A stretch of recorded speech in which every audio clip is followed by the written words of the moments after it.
दिवाली का नाम आते ही आपको लाइट याद आती है, पटाखे याद आते हैं। छोटे बच्चों को ज़्यादातर बड़ों को ख्याल रखना चाहिए कि वो बड़ों के सुपरविज़न में ही पटाखे चलाएँ। फिर पटाखों की चॉइस पे ध्यान रखना चाहिए कि जो रॉकेट हैं या बम हैं जो ज़्यादा नुकसान पहुँचाते हैं उस तरीके के पटाखे नहीं लें। पटाखे दूर से छोड़ेंगे, जो भी छोड़ने वाला है बाल बाँधे हुए हों, कपड़े अपने कॉटन के पहने हुए हों और ज़्यादा लूज़ नहीं हों। हाँ, पटाखों का धुआँ ऑफ़ कोर्स वो दोनों तरीके से नुकसानदायक है, आपकी आँखों के लिए भी नुकसानदायक है और आपके रेस्पिरेटरी सिस्टम के लिए भी नुकसानदायक है। इन केस अगर आपको बर्न हो ही जाता है, चोट लग जाती है कि आँखों को रगड़ना नहीं है, रगड़ने से जो भी चीज़ आँख के अंदर चली गई है वो बहुत ज़्यादा ज़ख्म पैदा कर देगी। अपने आप घर पे इलाज नहीं करें, तुरंत सिर्फ़ उसको पैच करें और डॉक्टर के पास चले जाएँ। दिवाली पर आतिशबाजी और पटाखों के शोर के बीच विषैला धुआं, तेज रोशनी आपकी आंखों को नुकसान पहुंचा सकती है। इसलिए वायु प्रदूषण से बचते हुए सुरक्षित तरीके से दीपों पर दीपावली मनाने के लिए किस तरह की सावधानियां बरती जाएं, इसके लिए कुछ आवश्यक बातें हैं। पटाखे और आतिशबाजी चलाते समय किन बातों का ध्यान रखना चाहिए, इन सभी सवालों का जवाब जानने के लिए हमने मथुरा की नेत्र रोग विशेषज्ञ डॉक्टर पूनम अग्रवाल से खास बातचीत की। तो आइए जानते हैं। लगभग 9000 से अधिक आंखों के सफल ऑपरेशन के साथ नेत्र चिकित्सा के क्षेत्र में कीर्तिमान स्थापित कर चुकी डॉक्टर पूनम अग्रवाल से पटाखे चलाते समय किस तरह से सावधानी बरतनी चाहिए, इसके अलावा बच्चों को टीवी, मोबाइल और लैपटॉप से आंखों को होने वाले नुकसान से कैसे बचाया जाए, इस पर भी नेत्र रोग विशेषज्ञ ने अपनी जानकारी दी। दर्शकों, आज हमारे साथ हैं लगभग 9000 से अधिक आंखों के सफल ऑपरेशन के साथ नेत्र चिकित्सा के क्षेत्र में कीर्तिमान स्थापित कर चुकी डॉक्टर पूनम अग्रवाल। आइए डॉक्टर पूनम से जानते हैं दिवाली पर पटाखों से आंखों के लिए क्या क्या सावधानियां बरतनी चाहिए। सबसे पहले मैम आपका स्वागत है बहुत बहुत नियो न्यूज़ में। और मैं आपसे यही जानना चाहूँगी कि पटाखे जो हैं, पटाखे चलाने से हमें क्या क्या सावधानियां बरतनी चाहिए और पटाखे चलाना कितना हानिकारक है हमारे लिए। देखिए, दिवाली खुशियों का त्यौहार है, हम सब लोग पूरा साल इंतज़ार करते हैं और दिवाली का नाम आते ही आपको लाइट याद आती है, पटाखे याद आते हैं, बच्चों को बड़ा पूरे साल इंतज़ार रहता है कि हम दिवाली आएगी पटाखे चलाएँगे। लेकिन खुशियाँ फिर दुःख में बदल जाती हैं जब पटाखों से कोई हादसा हो जाता है। जहाँ तक कोशिश है पटाखे नहीं चलाने चाहिए।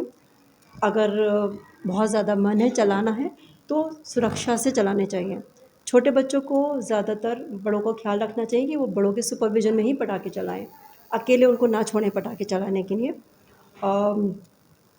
कुछ चीज़ें सबसे पहले पटाखे खरीदने से पहले कि वो ब्रांडेड और अच्छी कंपनी के खरीदें, लोकल या कुछ इस तरीके के जिसमें सेफ्टी मेजर्स नहीं रखे जाते हैं वो नहीं खरीदें।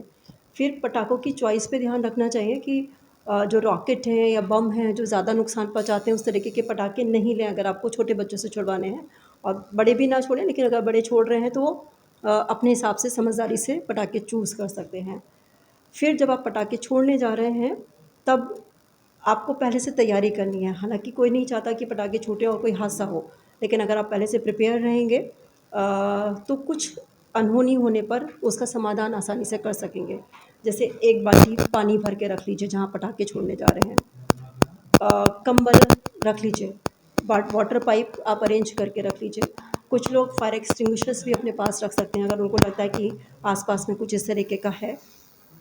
तो ये सावधानी आप पहले से रख सकते हैं और ज़्यादा अगर अवेयर होना चाहते हैं तो आपके पास अपने डॉक्टर का फ़ोन नंबर और कॉन्टैक्ट नंबर भी होना चाहिए कि किसी अनहोनी में आप उसको कॉन्टैक्ट कर सकें। अब आप पटाखे छोड़ने पर आते हैं, है ना?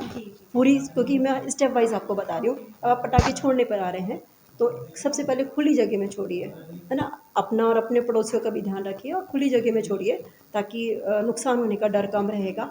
कई बार पटाखे चलाते समय बच्चे जो हैं उसकी चपेट में आ जाते हैं, तो उसके हाँ, लिए क्या कहेंगे आप। वही मैं बता रही हूँ। तो पटाखे दूर से छोड़ेंगे, जो भी छोड़ने वाला है एक तो सबसे बड़े छोड़ें, छोटे बच्चों को एक्साइटमेंट में नहीं दें कि आप पटाखे चला कर आओ। और माचिस से जलाने की बजाय अगरबत्ती होती है जिसकी लंबी होती है, आप उससे दूरी बनाकर पटाखे जला सकते हैं। बाकी जो लोग खड़े हुए होते हैं वो दूर खड़े रहें, कम से कम 5 मीटर की दूरी पर। 1 मीटर की दूरी से आप पटाखा चलाएँ और 5 मीटर की दूरी पे बाकी लोग खड़े हुए वो रहें। क्योंकि ज़्यादातर पटाखे चलाने में या पटाखे से जो हादसे होते हैं उसमें जलाने वाले के साथ-साथ साथ खड़े लोगों को भी बहुत ज़्यादा नुकसान होता है, ठीक है? और कपड़ों का ध्यान रखें, फ्रिली कपड़े, बहुत ज़्यादा हवा में खुले हुए बाल, उन सब का ध्यान रखें। बाल बाँधे हुए हों, कपड़े अपने कॉटन के पहने हुए हों और ज़्यादा लूज़ नहीं हों जिससे आप पटाखे की चपेट में नहीं आएँ। कोई भी पटाखा अगर आपका आधा जला है या जला नहीं, तो उसको बिल्कुल भी दोबारा से टच ना करें, उसको देखने की कोशिश नहीं करें। बाकी दूर से उसमें पानी डाल दें, वो वहीं पे वो हो जाएगा, डेड हो जाएगा, और फिर किसी डंडे से किसी उससे उसको साइड को सरका दें, उसको जाके टच नहीं करें। ज़्यादातर एक्सीडेंट इसी तरीके के बम्स को दोबारा टच करने पर होते हैं। नॉर्मल जो जल जाता है वो तो फिर भी जल जाता है, लेकिन नॉर्मली जो जल नहीं पाते हैं उनको जो छेड़ने की कोशिश करते हैं उसी में ये डैमेज होते हैं। और रॉकेट को बॉटल में रख के या पत्थर में दबा कर लोग करते हैं, वो नहीं करना चाहिए। कि या कुछ लोग ज़्यादा आवाज़ के लिए उसके ऊपर टिन रख देते हैं और एक कंटेनर रख देते हैं, उससे वो बिल्कुल छोटे छोटे गोलियों की तरह से एकदम बुलेट की तरह बन जाता है। वो बिल्कुल नहीं करना चाहिए, उससे आपके साथ साथ आसपास खड़े लोगों को भी नुकसान होता है। जी। पटाखों का धुआं और जो पटाखों से निकलती है रोशनी जो निकलती है, उससे क्या क्या मतलब हानियाँ जो होती हैं उसके लिए क्या? हाँ, पटाखों का धुआं ऑफ कोर्स वो दोनों तरीके से नुकसानदायक है। आपकी आँखों के लिए भी नुकसानदायक है और आपके रेस्पिरेटरी सिस्टम के लिए भी नुकसानदायक है। लोगों को उससे एलर्जीज़ हो जाती हैं, साँस लेने में दिक्कत होने लगती है। जो स्मॉग हम लोगों ने कई सालों में देखा है, जैसे ये मौसम ठंडा होना शुरू होता है और स्मॉग बन जाता है इससे, तो सारी ब्रोंकाइटिस, एलर्जी, अस्थमा की प्रॉब्लम्स हो जाती हैं। आँखों में एलर्जी होने लगती है, आँखें लाल हो जाती हैं, पानी निकलता है और चुभन होने लगती है। साथ ही साथ इसमें जो केमिकल्स होते हैं उससे भी प्रॉब्लम होती है। जो पटाखों में सल्फ़र, फास्फोरस, नाइट्रोजन होते हैं, उनसे एलर्जीज़ हो जाती हैं और बहुत ज़्यादा तेज़ लाइट से आँखों के रेटिना पर डैमेज हो जाता है। पटाखों से किन किन सावधानियों को और क्या क्या सावधानियाँ बरती जा सकती हैं? सिंपल मैं सारी बता चुकी कि आप पटाखे जलाने तक क्या सावधानी रखेंगे, कैसे रहेंगे। उसके बाद इन केस अगर आपको बर्न हो ही जाता है, चोट लग जाती है, तो साफ़ क्लीन वाटर से हालांकि आप धो सकते हैं, लेकिन फिर भी कोशिश कीजिए कि आँखों को रगड़ना नहीं है। रगड़ने से जो भी चीज़ आँख के अंदर चली गई है वो बहुत ज़्यादा ज़ख्म पैदा कर देगी और नुकसान पहुँचा देगी। चोट कितनी भी हल्की और गहरी हो सकती है, लेकिन नुकसान पहुँचाएगी।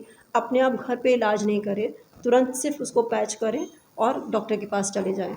पानी भी बहुत साफ़ होना चाहिए, गंदे पानी से इन्फेक्शन होने का डर रहता है, वो भी नहीं करेंगे। पटाखे चलाना आँखों पर और फेफड़ों पर दोनों पर ही असर करता है, तो उसके लिए क्या सावधानी बरतनी चाहिए?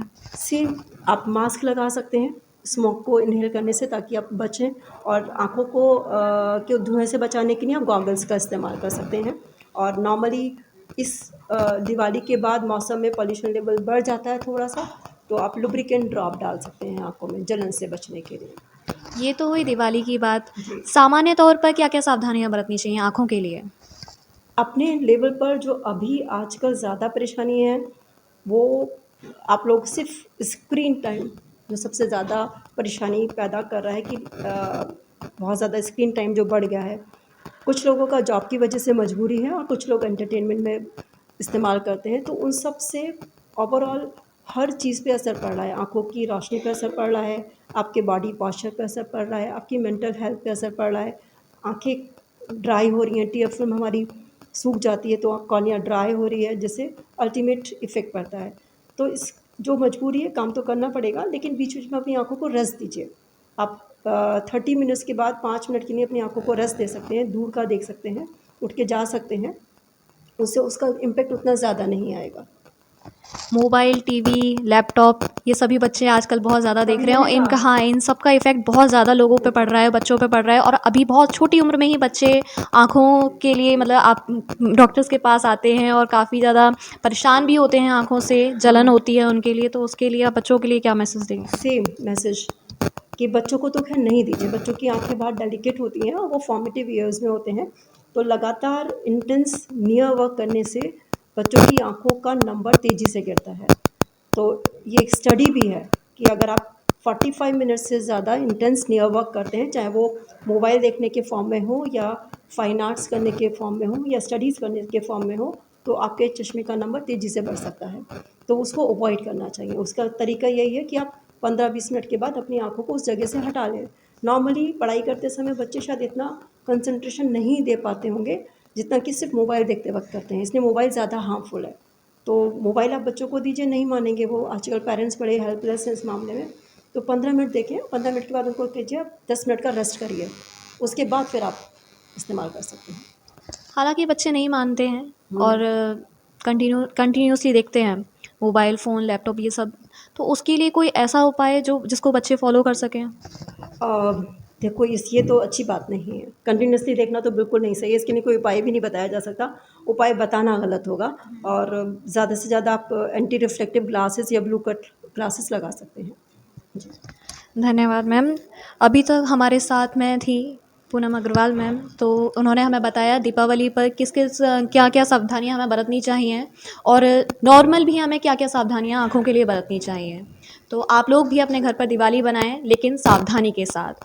अपने साथी वीडियो जर्नलिस्ट गोपाल जग्गा के साथ शिवांगी चौधरी।